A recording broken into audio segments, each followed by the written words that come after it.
সাই রাম। একদিন হঠাৎ বিকেলবেলা এমনই মনে হলো যে যাওয়া যাক, বাবা বোধহয় ডাকছে। তাই টিকিট কেটে ফেললাম, রওনা দিলাম। Howrah Shri Sainagar superfast express. প্রায় 30 ঘন্টার জার্নি এবং মানমাদ ঘুরতেই একই অপূর্ব দৃশ্য। মন প্রফুল্ল হয়ে গেল, এক অনাবিল শান্তি। আশা জাগছে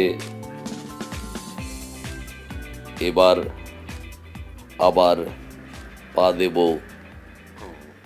শিরডিতে।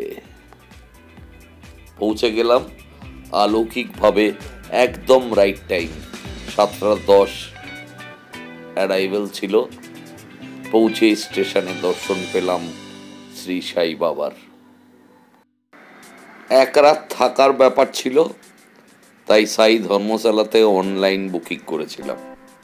প্রচণ্ড ভালো আয়োজন এবং খুব ইকোনমিক্যাল, 20 টাকার পার নাইট, এবং ছবির মতো পরিষ্কার এবং সব সময় বাবার সাথে, বাবার আরতি এবং সেবার সাথে সাথে।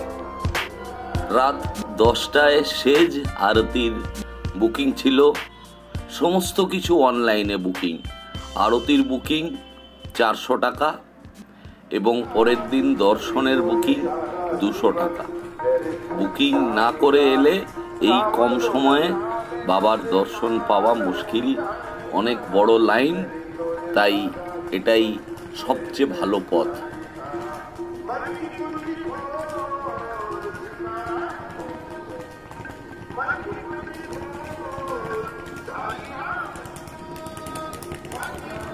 সাই ধর্মশালা থেকে বাস ছাড়ে মন্দির অবধি এবং সেটা নিয়ে যায় প্রসাদালয়তেও, যেখানে ফ্রিতে খাওয়া দাওয়া সকাল 10টা থেকে রাত 10টা।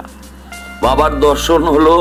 আরো ঘুরে ঘুরে চারপাশে দেখলাম বাবার স্মৃতি বিজড়িত আরো অনেক কিছু। দেখুন একে একে।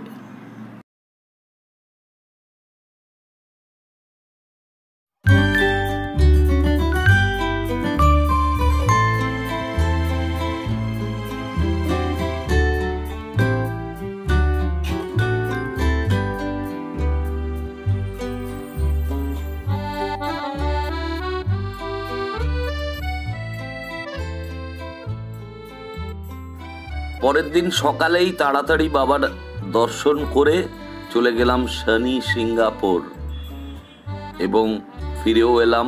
একটা গাড়ি বুক করেছিলাম।